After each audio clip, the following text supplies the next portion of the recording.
the hierarchy is also clear. Yeah, yes. So you need to make some connections, show some connections, like how they are related to each other. They'll be able to see different kind of connections, and they'll be able to give some examples out of it. Okay, so they'll be able, it will help them to revise also. Okay, so as I've told you that I also used to make different kinds of mind maps, and during my exam it is, आप बताइए जरा, is it possible for the students कि even before the examination they will be able to read 10 or 20 chapters if they are having notes made. Okay, these are notes only. If they have their made notes only, and they'll be able to just read examples, and quickly they will be able to connect with whatever has been discussed in the class. Okay, so you'll be able to use that. And this is classifying or categorizing based on various attributes. Attributes you can give on your own, or maybe you can ask your students to create their own attributes, different based on different categories. uh, I mean, if there is one stanza and you have written, okay, these are the different categories, they have to talk about the maybe nouns, adjectives, adverbs, or any other thing, or maybe in in a story also you'll be able to write characters, the setting of the story, okay, the drama, and how they are interlinked, the beginning, the middle, and what kind of ending it is there. So these kind of different kinds of attributes you will be able to give to your students, and they will be able to write about it. So here it is, another one is compare contrast with summary. You have given two concepts to your students, how these concepts are alike, how these concepts are different. This is a kind of compare and contrast. दो आपने concept बच्चों को कुछ भी any two concepts दिए, how they are related with each other. Suppose any two terms you have given, any two terms, it can be you're talking about autotrophs, heterotrophs, and then they are talking how they are same, how they are different. And Sunita Joshi ma'am and Savitri ma'am, आप हैं यहाँ पर? Yes, ma'am. आप इनको हिंदी में भी translate अपना करके you will be able to give it to your students. Okay, हाँ, ये सिर्फ इंग्लिश में देने के लिए नहीं है. तो आपने इसका स्क्रीनशॉट वगैरह लेके इसको, सावित्री मैम है, आप हैं, दोनों वर्ड्स ही तो है, थोड़ा सा हिंदी में ट्रांसलेट करके you will be able to give it to your students. जरूरी नहीं कि आप ही को ये बनाकर देना है.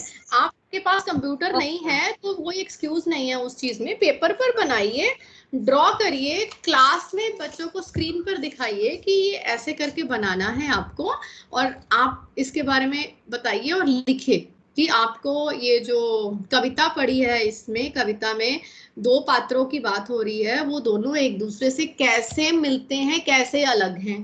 तो क्या वो लिख सकते हैं ये वाले क्वेश्चंस के आंसर? यस मैम, लिख सकते हैं, कंपेयर करेंगे आपस में. हाँ, तो बिल्कुल इस तरीके से आपको देंगे ना मैम. पता क्या होता है कि पढ़ाते आप भी बहुत कुछ हो, सब कुछ कराते हो.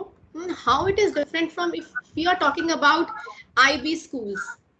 क्या वो कुछ अलग से पढ़ाते हैं ना, उनकी जो स्ट्रैटेजीज हैं they are different. I have taught in a school that was CBSE school, but we were teaching through IB strategies, right. So आपको उस तरीके से बस पढ़ाना है और कुछ नहीं करना है. वही चैप्टर है. आप देखो ये यहाँ पर जितने स्कूल्स हैं, स्कॉटिश है, हेरिटेज है, बुक्स नहीं लगाते हैं यहाँ पे बच्चों को. They don't give books, normal text books नहीं होती हैं. द स्टूडेंट्स से रिसर्च अपना अपना iPad लेके आते हैं, लैपटॉप लेके आते हैं, स्कूल में लैब यूज करते हैं, उनको टॉपिक दे देते हैं, वो रिसर्च करते हैं, टॉपिक में बनाते हैं, करते हैं, तो फिर वो जाके वो करते हैं. नॉर्मल बुक्स नहीं वहाँ पे लगी हुई जो हमारे यहाँ पे डिफरेंट डिफरेंट करके स्कूल्स हैं. But there are different strategies. जब आप उसको यूज करते हो, बुक्स है कुछ भी है, पर उसी बुक को आप रेफरेंस के लिए यूज करते हो. But how are you teaching it?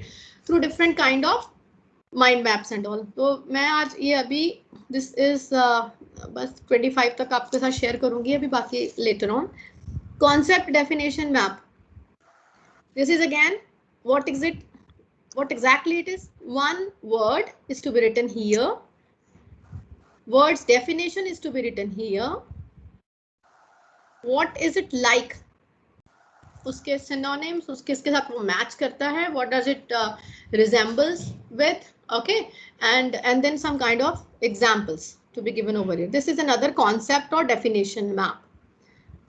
Any kind of definition के लिए आप हमेशा ये बनाइए, फोटोसिंथेसिस एक वर्ड है, इसका डेफिनेशन क्या है, okay, and what are the different kind of examples, किस किस में होता है, कौन से प्लांट्स करते हैं, कौन सी कंडीशंस होती है, तो they will be able to write about it.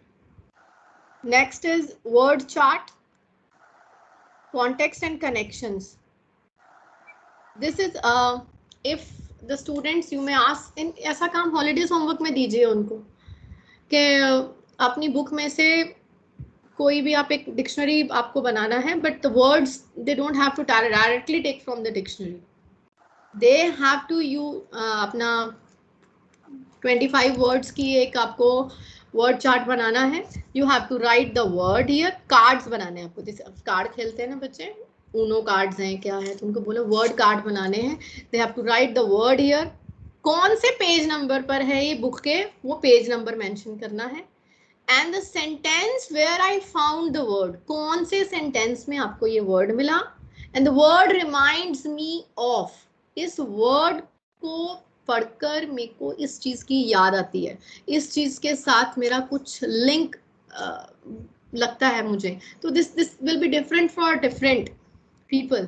Okay, for example, just right now it came to my mind, like suppose मैं यहाँ पे एक word लिखती हूँ thief, मैंने यहाँ पेज नंबर लिख दिया कि 25 के ऊपर है, कौन सा सेंटेंस है, तो उनको पढ़ना पड़ेगा. they have to write the sentence also. and the word reminds me of, अब ये देखो मेरे, अब thief सुन के मेरे को तो मेरे घर में जो चोरी हुई तो मेरे को तो वो याद आएगा ना. it reminds me of theft at my home, so and so.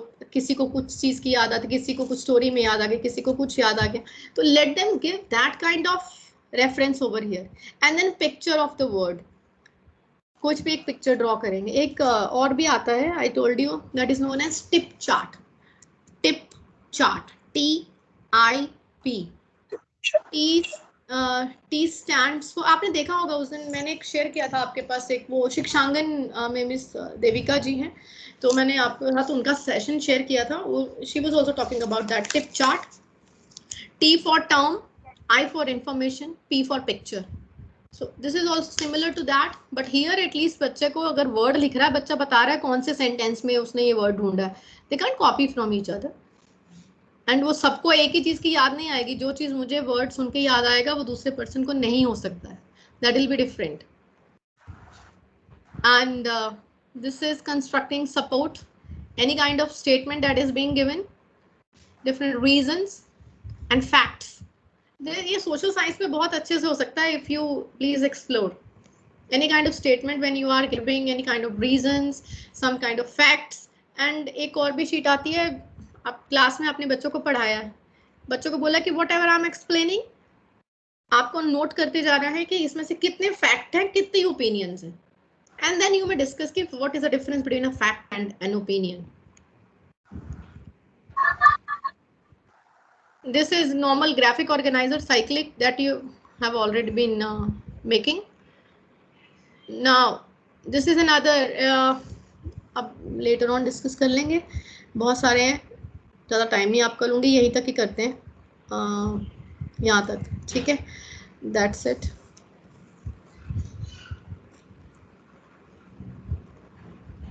सो ये जितने भी आपके साथ शेयर किए हैं, इसमें से आपको अगर कुछ भी वॉट एवर यू लाइक, आप अपने हिसाब से स्क्रीनशॉट ले लीजिएगा. ये मैं सोच रही हूँ मैथ्स का तो कोई भी नहीं आया, हो सकता है आगे आगे आ जाए. 150 तक बनाए हैं तो you will be able to see that, you will be able to use it in your class, and I guess कोई भी कहीं पर भी आप यूज करते हैं किसी भी क्लास में. So this is actually when we take formative assessments through graphic organizers. ठीक है, please do explore. और आपके कुछ questions हैं तो मेरे को बता दीजिए, नहीं तो नोट कर लीजिए. एक आप लोग कुछ ज्यादा दिमाग नहीं लगाते हो, मतलब I am into sale. Mister Lalit मेरे को मैसेज किया कि मैम आपसे बात कर सकता हूँ, मैंने बोला कि आफ्टर 10, तो वो रिप्लाई आ रहा है कि आफ्टर 10 o'clock की आफ्टर 10th May. अरे बाबा कल फोन किया है तो मैं ये थोड़ा बोलूंगी कि मुझे 2 दिन के बाद तुम फोन करो. मैं आई वाज सरप्राइज कि कुछ ज्यादा नहीं सोच रहे हो, भी इतना ज्यादा मत सोचो, रिलैक्स, ठीक है. मैं 2-3 बार पढ़ लिया उस मैसेज को कि सर को क्या हो गया है, पता नहीं ज्यादा सोच रहे हैं। एनीवेज ठीक है, हॉलीडेज होमवर्क का थीम अगर आपके मन में कोई है प्लीज टू सजेस्ट, मैसेज कर देना मुझे if you have any theme in your mind, otherwise मैं तो सोच ही लूंगी, मैं तो भेज ही दूंगी। कोविड का नहीं करेंगे, बहुत हो गया है, प्लीज कोविड मत भेजना मुझे, नाम भी नहीं अच्छा लगता अब तो, राइट। चलिए, आपके घर में सब ठीक ठाक, मम्मी पापा सब, एवरीबडी, फैमिली मेंबर्स, बच्चे और आपकी spouse and everybody should be, please आप take care of everybody. Covid का तो बहुत है ये भैया, दूर भगो इससे। मैम क्या बोल रहे हैं समझ नहीं आ रही है।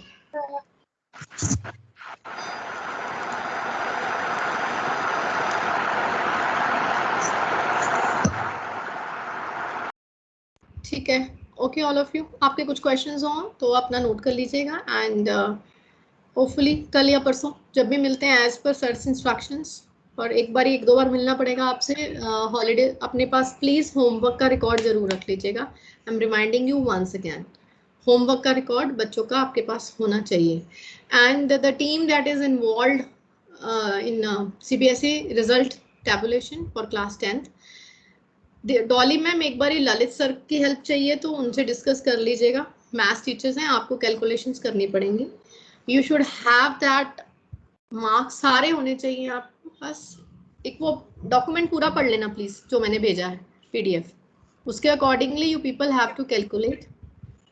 रेफरेंस का भी मैंने भेज दिया लास्ट ईयर का, उसको भी देख लीजिए, मार्क्स का है अपने अकॉर्डिंगली देख लीजिएगा, फिर वो एक बार डिस्कस करेंगे, चेयरमैन सर के साथ भी मीटिंग होगी, बट उसके पहले सारा काम कर लेंगे, ठीक है।